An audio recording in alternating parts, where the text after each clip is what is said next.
sun will always shine on the old Liberty tree. It's a tall old tree and a strong old tree. And we are the sons, yes, we are the sons of liberty. Mike, so it seems like Elon's over the target, right? So if they're going after Doge, if they're trying in multiple courthouses, they're trying to eliminate Doge. What a great endorsement of the work that Doge is doing. Will it succeed?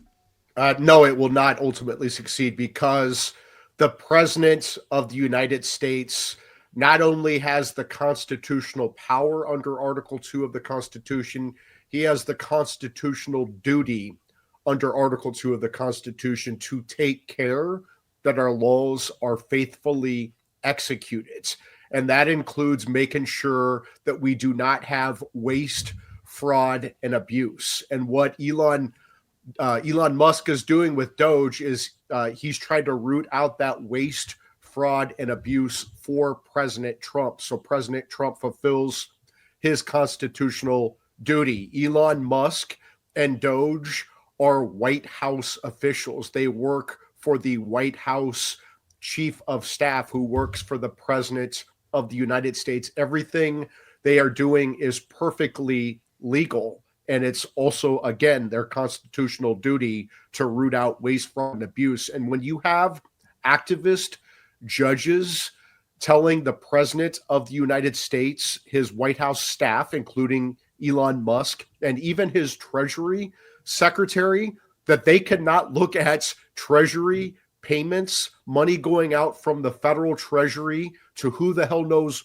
where it's going, that only career officials can look at those Treasury payments, but not the duly elected president of the United States, his White House staff, and his Senate-confirmed Treasury Secretary. That is clearly unconstitutional. This is an outrageous sabotage of the president's Article 2 powers by this activist judge, and the Supreme Court of the United States needs to use the emergency docket to stop this. It does seem like there is a confirmation here that the deep state is real and feels incredibly threatened right now. Is that the same takeaway that you have, Mike? Yeah, the same people who pretend that the deep state is a conspiracy theory have certainly taken off their masks since President Trump was elected to office, because they really think that career officials in the Treasury Department do not have to tell their bosses, like the Treasury Secretary, or White House staff like Elon Musk, or the President of the United States, where they're sending U.S. taxpayer money, right? That's a big problem. You have USAID foreign service officers who think that they don't report to the President of the United States, and then you have a federal judge, this Carl Nichols, who was even appointed by Trump the first time, who thinks he can tell the President of the United States you can't bring home foreign service officers serving abroad within 30 days because Carl Nichols has decided that that's too soon, and the commander-in-chief's decision doesn't matter, according to this activist judge, Carl Nichols. Maybe Carl Nichols has a conflict of interest that we need to explore at a later time. I mean, this is an outrageous abuse by these activist judges. This is not the president trying to steal legislative power from Congress. This is not the president trying to steal judicial power from the federal judiciary. These are activist judges who are stealing the president's core Article 2 executive power. The executive power belongs to the president and the president alone, and not to career, unelected, unaccountable bureaucrats who work for him. It does seem like, especially the Rhode Island case, and I don't know the name of the exact judge, I'm sure you do. There's this judge in Rhode Island whose wife works for USAID, and he's on the dole, he's getting paid, and he made this ruling that Trump needs to come to him and report all of his government expenditures to this judge. Donald Trump, elected by 77 million Americans, needs to grovel to some guy in some backwater in Rhode Island who lives in a trailer, and Trump needs to beg him for the ability to be president. This is like what we fought a Revolutionary War against, right? It is clearly clearly this doesn't function. Clearly this isn't like a functioning republic. I would say this: Rhode Island Judge John McConnell is Senator Sheldon Whitehouse's buddy. This McConnell donated $500,000 to Democrats, and then he got his appointment after that from Obama and Sheldon Whitehouse, and he has been a left-wing activist on the federal bench since he got there. Now, I don't think his wife works for USAID. That's a different judge. But the problem is that this is a judge who has taken off his judicial robe, climbed into the political arena, and has begun to throw political punches. And I would say to these judges who do that, expect to get counterpunched politically by the Article 3 project. We are going to name and shame you when you climb into the political arena, when you try to sabotage the president of the United States. Look, President Trump ran on the fact that he's going to hire Elon Musk, set up Doge, and lay waste to waste, fraud, and abuse in the executive branch. And the American people liked what they heard because they elected President Trump on November 5th with an overwhelming mandate, 312 electoral votes, all 7 swing states. Republicans kept the House, and Republicans won the Senate because of President Trump and his policy agenda. And so these resistants understand they can't stop him in the House, they can't stop him in the Senate, so they're getting desperate, and they're using their activist judges, mostly Democrats, but even a Republican, maybe with a conflict of interest, who are trying to stop the president from using his core Article 2 executive powers, like firing executive branch officials, like we saw with Dellinger, recalling foreign service officers within 30 days at USAID that Carl Nichols inexplicably stopped, unless you understand there's a potential conflict of interest. And then you have other judges trying to tell the president he can't look at Treasury payments, and his Treasury secretary can't look at Treasury payments. This is a radical assault on the presidency, so much bigger than President Trump, just like presidential immunity. And the Chief Justice, John Roberts, needs to get his federal judges in line and protect the separation of powers. Otherwise, when these federal judges, when these federal courts lose their legitimacy, they will lose their jurisdiction and they will lose their funding. I will make that my mission at the Article 3 project. You don't have a president, right? Not as it's constitutionally formed. If every president has to go to every single backwater jurisdiction in all of America and grovel to judges to do their job, you don't have a functional presidency, right? No, I think that's ultimately the question before the Supreme Court, right, Mike? Yeah, let's just ask Carl Nichols. Does President Trump have permission from you, Carl, to move troops? Or is that going to put too much of a burden on those troops and their families? Does the president of the United States have the power to send ICE agents to the southern border and detail them until we clean up the border? Or does Carl Nichols, who thinks he's the HR director for the executive branch or the union boss, I'm not sure what he thinks his job is. Does he think that these ICE officials are going to be too burdened under Carl Nichols's rationale if President Trump moves ICE officials to the southern border? How does Carl Nichols think he has the power to tell the president he can't bring foreign service officers serving abroad at USAID home within 30 days, paid, bringing them home from overseas? How the hell does this judge think that he has the power to stop the president from doing that? Unless, of course, this judge has a conflict of interest. Yeah. So how does this argument go at the Supreme Court, Mike? It seems like a very simple one, right? It seems like a very clean argument at the Supreme Court. It should be a simple argument, Ben, and that is if the 6 conservative Supreme Court justices follow the Constitution. We know the 3 radical hens are not going to do it. They're just cucking around, Trump deranged. The radical hens on the Supreme Court just bitter. They're pissed off that they're in the permanent minority for the rest of their lives. Just a bunch of bitter women on the left. But I would say this about the 6 Supreme Court justices who are supposed to follow the Constitution. Now is the time to find your backbones, because if federal judges can tell the president of the United States and his Treasury secretary they can't look at Treasury payments, if federal activist judges can tell the president he can't fire executive branch officials. And not only that, the president has to take them back into office over his objection. If the president of the United States has to listen to HR Director Carl Nichols on the DC District Court before he moves soldiers, sailors, airmen, ICE officials, USAID workers, if that's what the presidency comes down to, these federal judges, these activist judges are going to destroy the presidency. You bring up such a great point. I just want to, before we move quickly here, I just want to touch on this. President Trump is firing people who have launched coups against him, who have potentially tried to assassinate him either physically or judicially.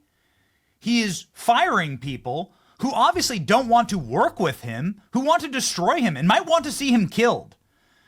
Again, it begs the question, Mike, if a president can't do that, you don't have a presidency. You have a constant insurrection, a constant coup against a president, and you're pretty much feeding any president that goes against the DC mainstream into a wood chipper and saying you're going to have to work in this den of vipers of people who hate you and will sabotage you and destroy you. That happened in Trump term 1.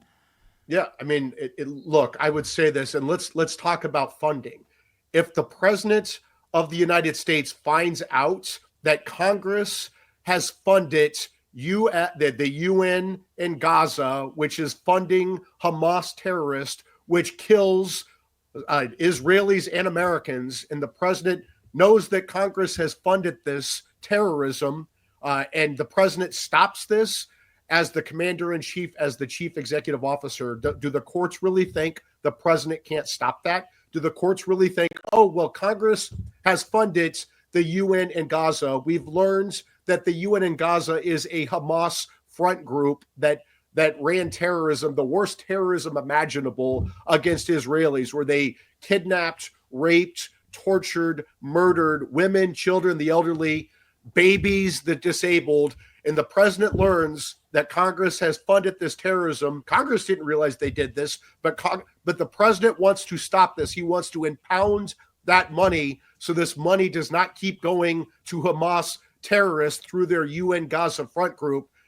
Can a judge stop him? Really? Does the Supreme Court really think a federal judge can stop that? These federal judges need to stay in their lane. They need to get the hell out of the Article 2 executive power lane and getting back to deciding cases and controversies. And their job is not to issue nationwide injunctions and ex parte TROs telling the president that he's essentially sabotaged in performing his constitutional duties because these left-wing judges and conflicted Republican judges have policy disagreements and actual conflict of interest with the president of the United States.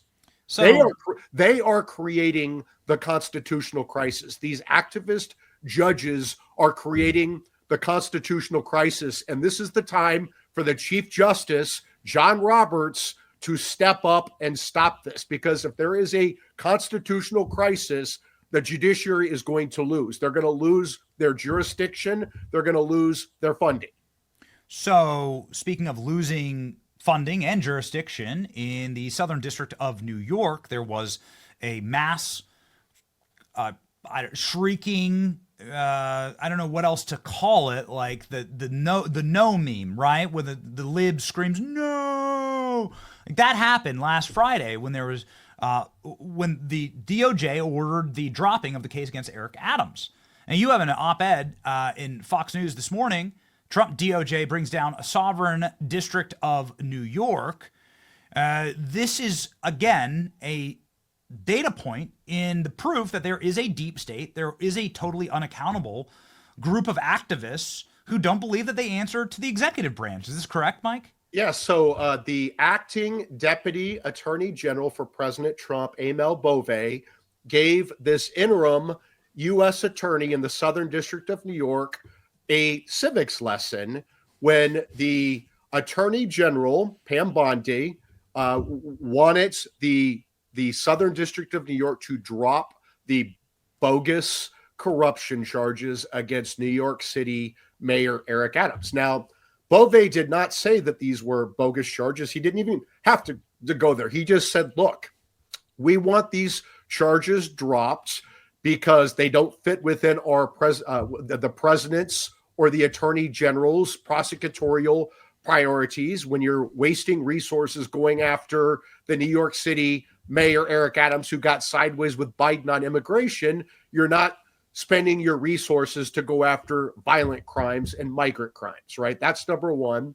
And number two, the president and the attorney general determines that they wanted New York City Eric Adams to stay in place because he's actually cooperating with the president and the attorney general and DHS and getting these illegal immigrants the hell out of our country, which is like what 75% of Americans want. And so you have this pencil neck interim acting U.S. attorney in the Southern District of New York, this very well-credentialed former Supreme Court clerk, Ivy League freaking nerd who thinks it's her job to tell the president and the attorney general and the deputy attorney general, no, I disagree with you on that.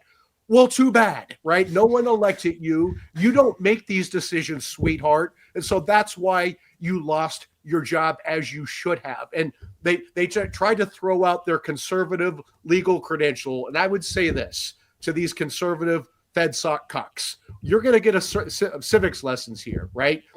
Federal prosecutors work for the deputy attorney general, who works for the attorney general, who works for the president of the United States. And if you think that you work for the sovereign District of New York, you are a problem. You are very dangerous in our constitutional order. You think you are an unelected, unaccountable official in the Southern District of New York, and you don't report to the political leadership of the Justice Department, and who doesn't report to the President of the United States, who is not elected by the American people. I would say to these sanctimonious career prosecutors, go to hell, go find another job.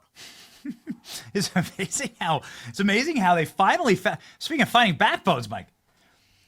The abject torturing of America's leading and then victorious political candidate, his family, everybody who ever said anything nice about him, the torturing of his supporters, at least 2,500 of which were facing or did hard time in federal prison, and you didn't see a single resignation.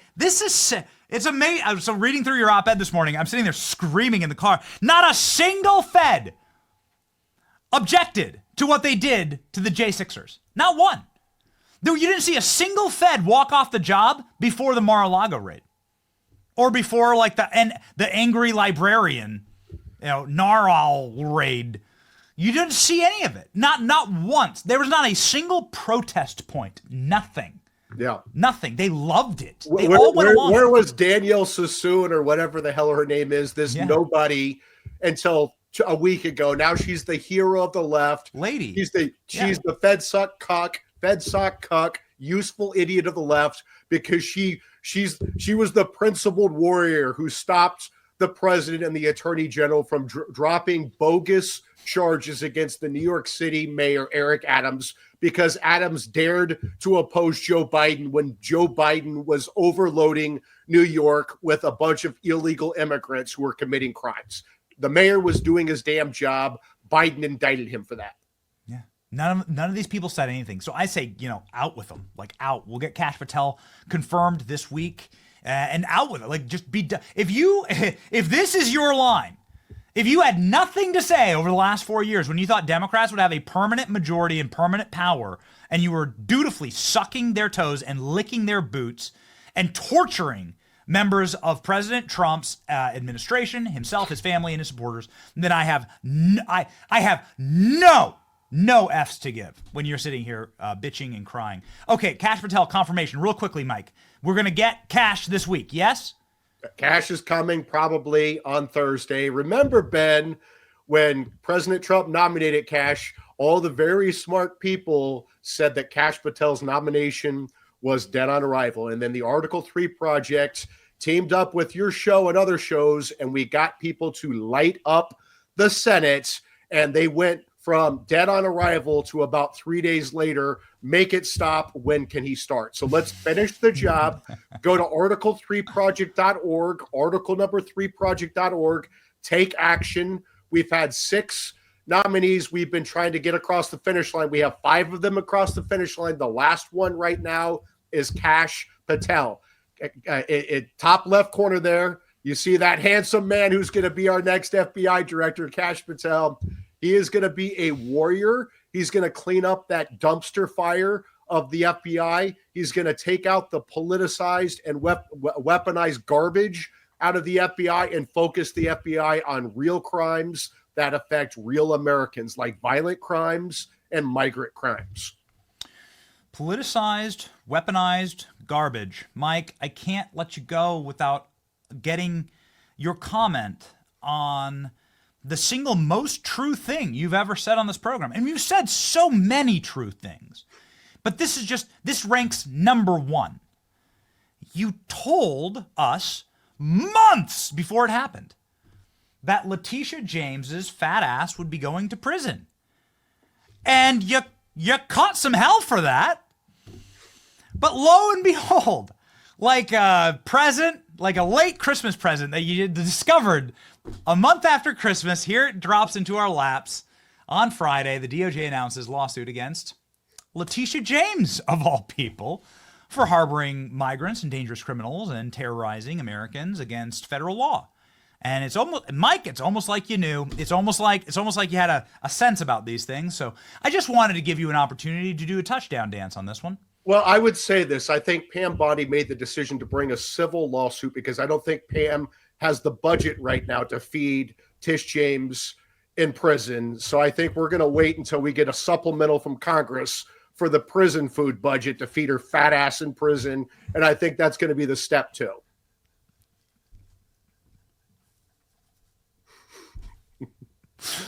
Media matters. They are going to be all over this. Blaring headlines, Mike Davis and Ben Johnson cause controversy again. But, love you, Big Tish. Oh, man. Mike, I love that you make it impossible for us to ever travel to New York. I really do. I don't miss it. I don't want to go to New York. And I'm very glad that the list is just checked off, okay? That we're actually not allowed to travel to New York based on your comments on our show that are 100% accurate. And we freaking love you, Mike. Everybody go follow Mike, obviously. Hundreds of thousands of people already do. Mike on his way to 500,000 subs. 370,000 Americans follow him and also support the Article 3 project. You can find it right there. And put up that scorecard one more time. Look at Mike's work. He's just absolutely freaking got him. He's gotten all the nominees across the finish line, and the last one is this week. There it is. What a scalp wall there, Mike. Yeah, I may be crazy, but I'm almost always right, and I almost always win. So we're going to get Kash across the finish line on Thursday, and we're going to bring justice to the FBI. Fantastic, man. I'll see you at Kash Patel's swearing in ceremony, Mike. It's going to be amazing. It's going to be an awesome week. Thank you, Ben. Thank you, Mike.